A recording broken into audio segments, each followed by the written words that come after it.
Olá pessoal, tudo bem? Vamos dar início ao nosso PET 4, né? Primeira semana aí, nossa primeira aula. Falaremos sobre os fluxos populacionais na globalização. Primeiramente, vamos definir alguns termos que são importantíssimos aí para o nosso entendimento sobre essa temática. O primeiro seria a migração, né? Migração, que é o deslocamento populacional pelo espaço geográfico de forma temporária ou permanente, que desde o início da humanidade tem contribuído para a sobrevivência do ser humano. Lembrando que o ser humano, né, sempre vagou pelo território, né, antes de se tornar um ser sedentário, era nômade, né? Vagava pelo território em busca de alimento, né? Até mesmo para fugir de determinados fenômenos naturais, como a queda de temperatura em determinadas regiões, e para facilitar a sua sobrevivência. O homem que migra o faz por alguma razão. E muitas vezes a sobrevivência de um determinado grupo social depende do seu deslocamento pelo espaço, como por exemplo, durante a pré-história, quando os primeiros seres humanos migravam em busca de alimento, né, como eu havia falado anteriormente, né? Podemos listar outras razões para a migração. Entre as principais, podemos falar sobre a parte econômica, né? Quando o migrante sai em busca de melhores qualidades de vida, emprego, salários, muito comum em países ou regiões subdesenvolvidas. Outro importante também seria cultural e religiosa, né? No caso de grupos sociais que migram para o local no qual identifica como os muçulmanos que migram para a Meca a fim de facilitar a prática de sua religião.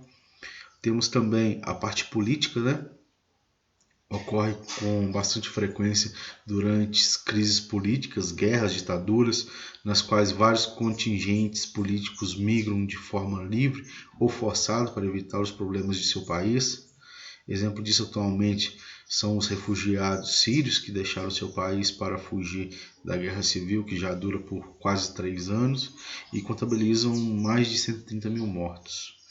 Temos também naturais, muito comum a lugares de ocorrência com desastres ambientais, seca, frio intenso, calor excessivo, entre outros. Os fluxos migratórios, né? No decorrer da história da humanidade, os grandes fluxos migratórios internacionais, ou seja, as principais direções de migração, ocorreram principalmente por razão econômica, mas nem sempre se deslocaram para o mesmo sentido.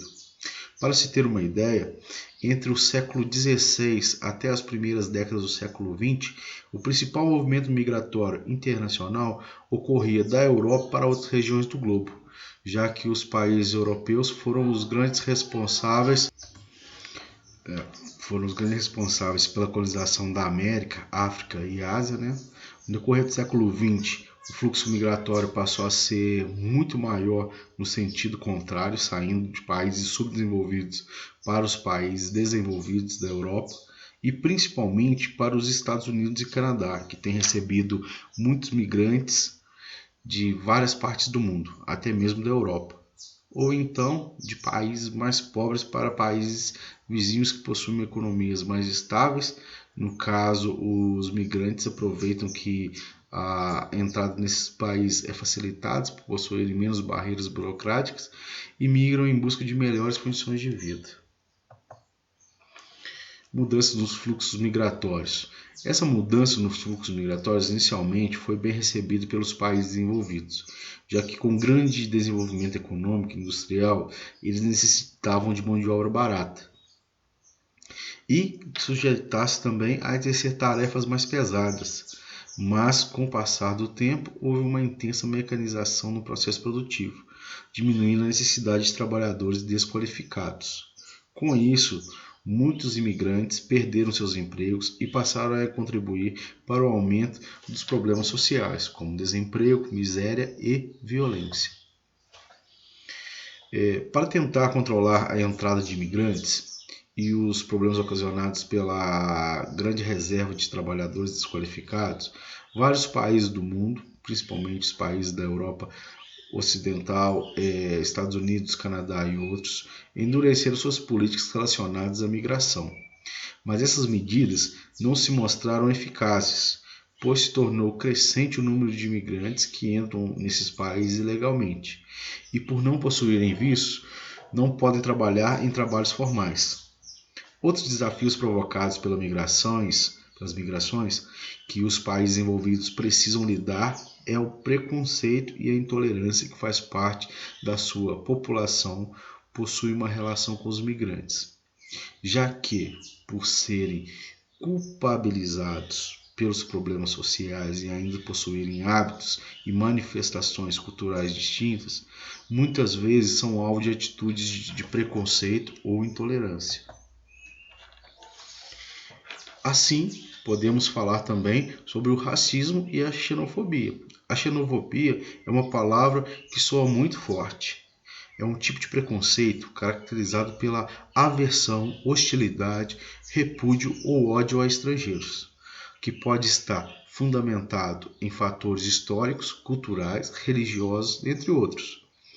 Quando é falado na mídia, faz referência a casos extremos de grupos mais ou menos organizados que cometem um crime contra uma pessoa de outro grupo étnico ou país, mas o racismo não é apenas isso, não é mesmo?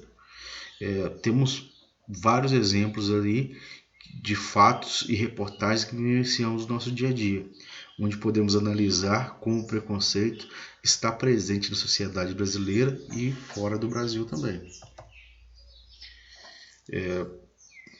Com o aumento da Covid, né, o aumento da xenofobia,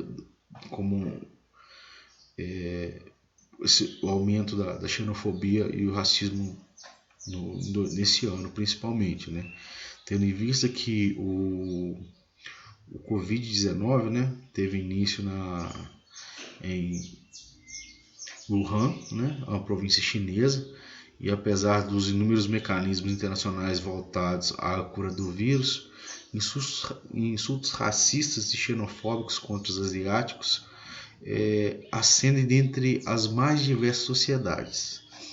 Isso porque muitas pessoas interpretam os indivíduos com fenótipos asiáticos como a representação humana da pandemia, prática considerada atentatória aos direitos humanos. Um estudo demonstrou a ampliação dos sentimentos sinofóbicos, né? Que seria o sentimento anti-chinês e asiáticos. Assim, informações preconceituosas que antes da pandemia trafegavam entre comunidades extremistas agora circulam em até comunidades tradicionais. Somado a isto, foi observado um crescente uso do termo de arma biológica, né, correspondente ao surgimento do Covid-19 e a suposta criação do vírus em laboratório, que propaga a teoria conspiratória asiática em escala internacional. De acordo com um relatório da ONU, né, nos primeiros 15 anos do século XXI, houve um aumento de 41% no número de imigrantes no mundo, que chegou aproximadamente a 244 milhões. Desses, cerca de um terço, 76 milhões, vivem na Europa, 75 milhões na Ásia, continente que mais recebeu migrantes nos últimos 15 anos, e 54 milhões na América do Norte. Considerando apenas o país com maior número de imigrantes, os Estados Unidos lideram com 47 milhões de imigrantes, seguido por Alemanha e Rússia, que possuem 12 milhões cada, Arábia Saudita com 10 milhões, Reino Unido com quase 9 milhões e Emirados Árabes Unidos com 8 milhões, demonstrando assim que, pelo menos nessas primeiras décadas do século XXI, os fluxos migratórios para países envolvidos ou países subdesenvolvidos com economia mais dinâmicas se manteve.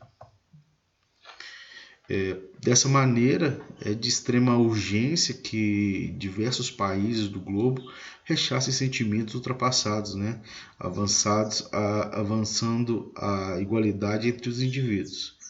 Em âmbito nacional, não se deve esquecer que o Brasil é signatário da Convenção sobre a eliminação de todas as formas de discriminação racial, que tem como intuito a promoção do respeito universal e efetivo pelos direitos humanos, sem que se consagre qualquer tipo de discriminação racial. Tais princípios também são descartados na Carta Magna Brasileira. Basta observar a inafiançabilidade e imprescritibilidade do crime de racismo, no artigo 5, e o repúdio ao racismo, princípio que rege as relações internacionais da República Federativa do Brasil, no artigo 4. Bem, pessoal, essa foi nossa aula aí sobre xenofobia, racismo, né? Espero que vocês tenham entendido aí e vamos seguir firme aí os nossos estudos. Espero que tenham mantido suas atividades em dia. Um abraço, até a próxima.